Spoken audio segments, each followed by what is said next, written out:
Okay, so we're here with Tom Green. Yeah, good to see you. Thanks. Good to be here. Welcome to Israel. Amazing. Amazing. Great to be in Tel Aviv. And welcome to the show Hatihot. Hatihot. Yeah, it means chicks and yeah, chicks. Chicks. But it has another meaning in Hebrew. Yeah. Hatihot. Hatihot. Shalom. Great to be in Tel Aviv for the very first time. My first time in Israel. Really? My first time on Hatihot. And it's great. I'm very excited about the show on Friday night. And how do you feel about being in Israel generally? It's great. It's very exciting. I love to go to new places that I've heard about and known about and wanted to go to for my whole life, and now I'm here for the very first time.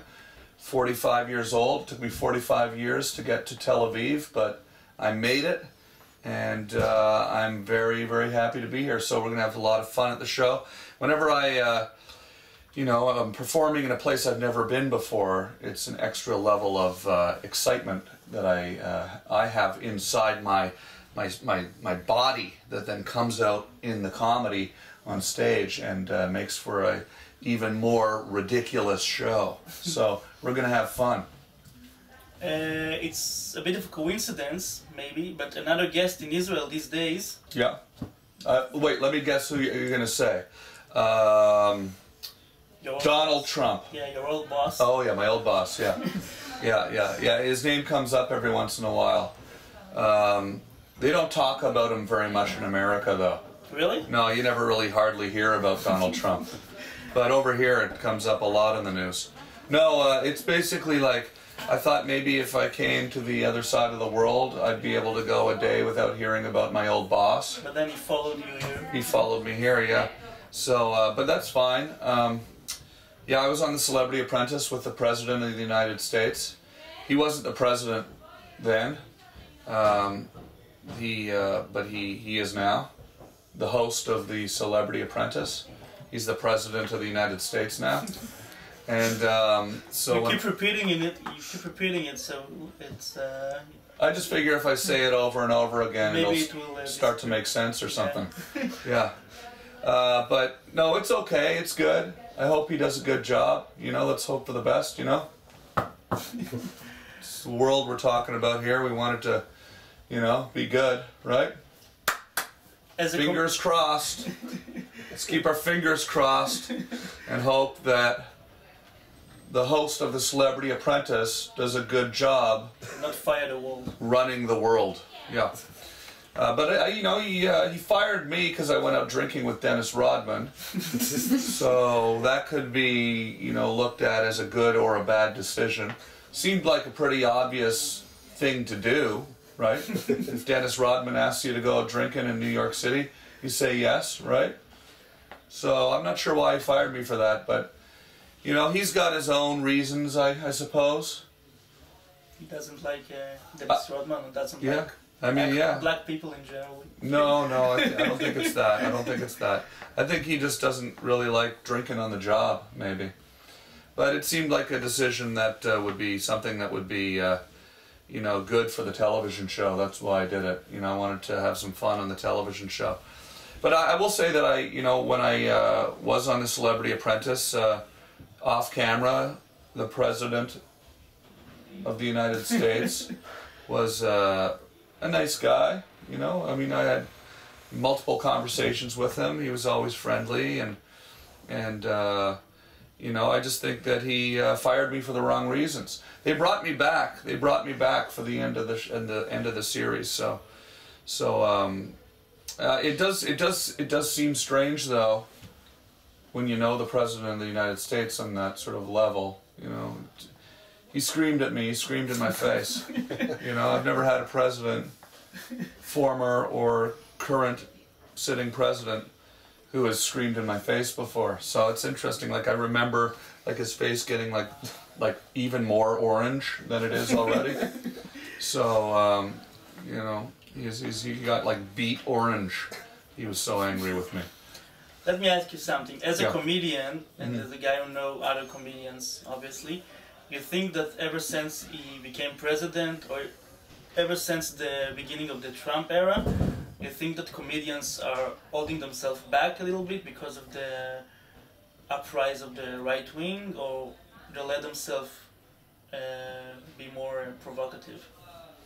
Well, I don't think comedians in America are holding back. I think there's plenty of comedians that basically that's all they do is talk about Donald Trump. I'm not one of those, by the way. I don't spend a whole lot of time talking about Donald Trump. I mean, there's no a feeling of fear? There's no feeling of fear. We don't fear the president in America. I'm not American myself. I'm Canadian.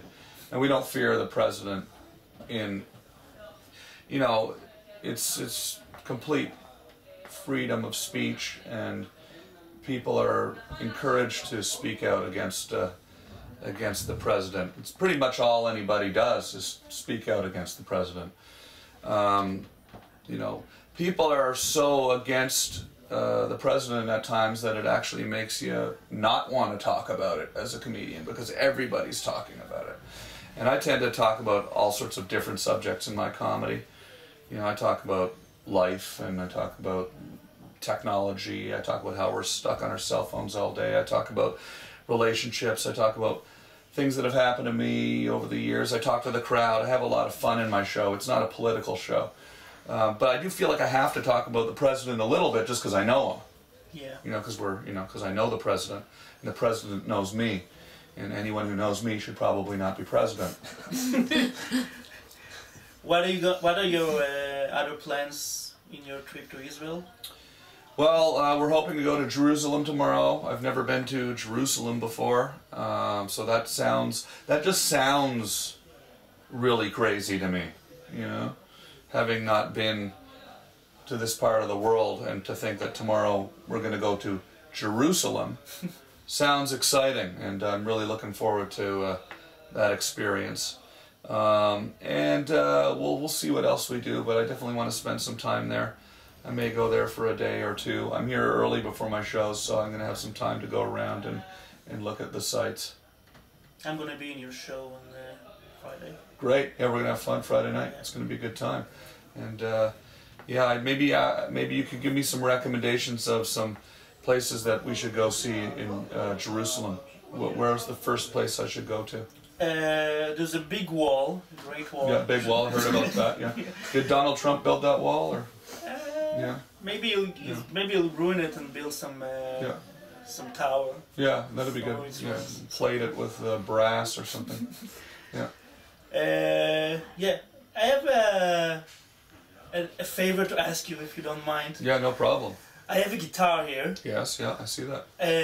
Would you mind singing with me? Yeah. The Salmon Song from Road Trip? Yeah, I have to remember how to play it. It's been it's been many years. Did you want me to play it? Yeah, I don't know how to play the guitar, okay, but I can sing with you.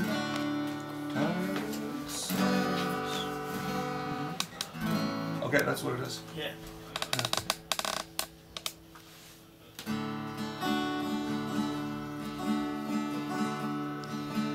I haven't played this in many years. Tiny salmon swimming in a stream. Tiny salmon chasing the impossible dream. The minor bird says, "Ah! Ah!" The chimpanzee says, "Oh, yeah!" The friendly owl says, "Ooh, ooh." But the salmon can only say, "Blue, blue, blue, blue, blue, blue, blue, blue, blue, blue, blue, blue, blue." And that's sad. And that's sad. Nice. See, you remember. Nice, I remember it. Yeah. Let's go on a road trip now. Yeah. Very cool. Yeah, absolutely. Thank you very much. Thank you. And enjoy the rest of your trip. I appreciate it. Thank you. Thank you, Tel Aviv. Thank you, Israel. Awesome. Bye.